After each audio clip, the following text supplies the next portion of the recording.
कौन है पत्रकार रमन कश्यप की मौत का जिम्मेदार? पत्रकार के परिवार को 2 करोड़ रुपए की आर्थिक सहायता व एक नौकरी दे सरकार। मजदूर, मजलूम, शासन प्रशासन, समाज सेवी, राजनीतिक का टीवी चैनलों, अखबार, न्यूज पोर्टलों के माध्यम से खबर को प्रमुखता से दिखाने का काम करता है, लेकिन सुरक्षा के लिहाज से पत्रकारों के लिए कोई कानून नहीं बनाया है। कवरेज के दौरान या बुलेट प्रूफ जैकेट उपलब्ध कराई जाती है, ना ही प्रशासन सुरक्षा में सहयोग करता है। काफी पत्रकारों की जान कवरेज करते हुए चली गई। सरकार के कानून पर जू तक नहीं रेंगी। उत्तर प्रदेश के लखीमपुर खीरी में 3 अक्टूबर को कृषि कानून को केंद्रीय राज्य मंत्री अजय मिश्रा टेनी की टिप्पणी का विरोध कर रहे किसानों और मंत्री के बेटे आशीष मिश्रा ने के समर्थकों ने हिंसक झड़प की। किसानों का आरोप है कि आशीष मिश्रा ने लखीमपुर के तिकुनिया इलाके में प्रदर्शनकारी किसानों पर कार चढ़ा दी। किसानों के मुताबिक वो लोग आशीष मिश्रा के गांव जा रहे डिप्टी सीएम केशव प्रसाद मौर्य का विरोध करने इकट्ठे हुए थे। इसी दौरान डिप्टी सीएम को रिसीव करने जा रहे थे आशीष मिश्रा ने किसानों पर कार चढ़ा दी। किसानों पर हमला भी बोला। एक स्थानीय पत्रकार रमन कश्यप 35 वर्ष घटना की कवरेज के दौरान हिंसक झड़प में घायल हो गए। समाजवादी पार्टी के पूर्व जिलाध्यक्ष गौरव स्वरूप ने कहा कि रमन कश्यप हिंसा में कवरेज के दौरान गंभीर रूप से घायल हो गए थे। जैसे ही मौत खबर मिली तो हृदय में बहुत दुख हुआ। ईश्वर से प्रार्थना करता हूं कि उनकी आत्मा को शांति मिले और इस दुख की घड़ी में हमारा परिवार उनके साथ खड़ा है। पत्रकार की हत्या के जिम्मेदार कौन है, इस पूरे प्रकरण की जांच सीबीआई से कराई जा रही है।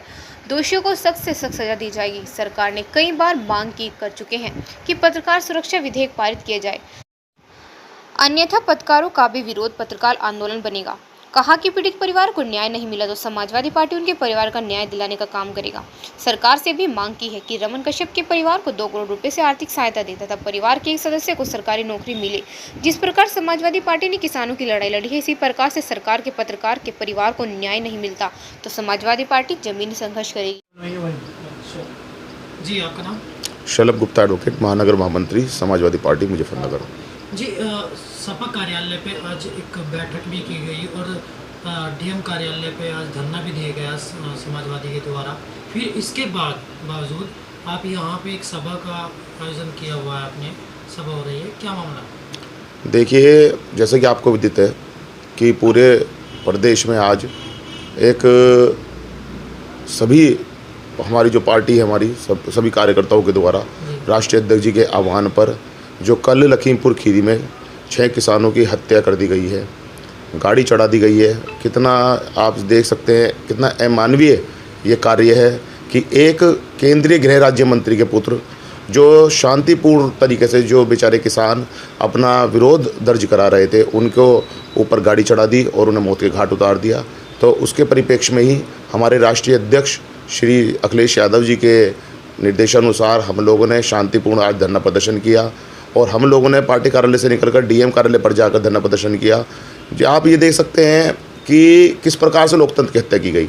कल अगर केंद्रीय गृह राज्य मंत्री के पुत्र द्वारा और भाजपा के समर्थकों द्वारा मानवीय हत्या की गई है, तो आज लोकतंत्र की हत्या की गई। आज राष्ट्रीय अध्यक्ष अखिलेश यादव जी जब लोगों से मिलने, पीड़ितों से मिलने उनके बीच जा रहे थे तो उन्हें गिरफ्तार कर लिया गया, उसी परिप्रेक्ष्य में रखा गया। और इसी बीच में एक बात, ये जो आपने अब इस सभा के बारे में पूछी है, अभी हमारे संज्ञान में ये बात आई कि एक बहुत ही युवा रमन कश्यप पत्रकार, जो बेचारा इन चीज़ों को कवर करते हैं, पत्रकार जो हमारा चतुर्थ स्तंभ है, जो सच्चाई को आईना दिखाता है।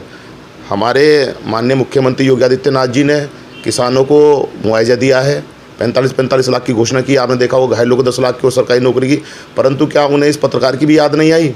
हम समाजवादी पार्टी की ओर से मांग करते हैं कि इस पत्रकार बंधु को भी, इसके परिवार को भी 2 करोड़ रुपए का मुआवजा मिले और सरकारी नौकरी मिलनी चाहिए। क्योंकि देखिए, बच्चा तो पत्रकार का भी गया है, पत्रकार भी गया है, क्या उस ओर इन्हें ध्यान नहीं देना चाहिए? इन्हीं बातों को लेकर आज ये एक शोक सभा रखी गई और यहाँ पर हमने रमन कश्यप को अपने श्रद्धा सुमन अर्पित किए हैं। क्या लगता है किसानों की आवाज़ को, किसानों के मुद्दे को 11 महीनों से नहीं माना जा रहा है सरकार के द्वारा? जी सर, आज आपके आवास पर एक सभा का आयोजन किया गया, क्या मामला है? आवास पर मेरा आज जो आयोजन किया गया उसके लिए ये है कि अभी किसानों में और सरकार के बीच संघर्ष हुआ, जिसमें सरकार के केंद्रीय मंत्री के लड़के द्वारा किसानों पर गाड़ी चढ़ा दी, उसमें किसान भाइयों की डेथ हुई। उसके बाद जो संघर्ष हुआ उसमें कुछ लोग और मर गए, लेकिन एक हमारा नौजवान पत्रकार भी इसमें शहीद हुआ है। उसके बारे में किसी ने कोई आवाज़ नहीं उठाई। इस उपलक्ष्य में हमने ये मीटिंग बुलाई है। हम अपनी ओर से उस भाई जो हमारा शहीद हुआ रमन कश्यप, जो पत्रकार 35 साल की उसकी उम्र थी, उसको अपनी ओर से श्रद्धांजलि अर्पित करते हैं और हम सरकार से ही मांग करते हैं। किसी ने उसकी आवाज़ नहीं उठाई। सर, किसानों को तो मुआवजा दे दिया गया, 45 लाख रुपए, नौकरी भी दे दी गई, घायलों को 10 लाख रुपए दे दिए, लेकिन कहीं जो पत्रकार अपनी जान पर खेलकर हमारे तक समाचार पहुंचाते हैं, हमारे पास देश दुनिया की कोने कोने से खबरें पहुंचाते हैं, उनके बारे में किसी ने नहीं सोचा। हम अपनी ओर से पूरी समाजवादी पार्टी की ओर से अपील करते हैं, उस किसान के, उस पत्रकार के प्रति भी सरकार सोचे और उस पत्रकार भाई को, उसके परिवार को 2 करोड़ रुपये मुआवजे के तौर पर और सरकारी नौकरी उसके परिवार से देने की घोषणा करे सरकार। क्योंकि पत्रकार जो हमारा एक देश का स्तंभ है, चौथा स्तंभ है, उसके लिए भी सबको सोचना चाहिए और किसी ने उसके प्रति आवाज़ नहीं उठाई। हम उसको अपनी ओर से उसको संवेदना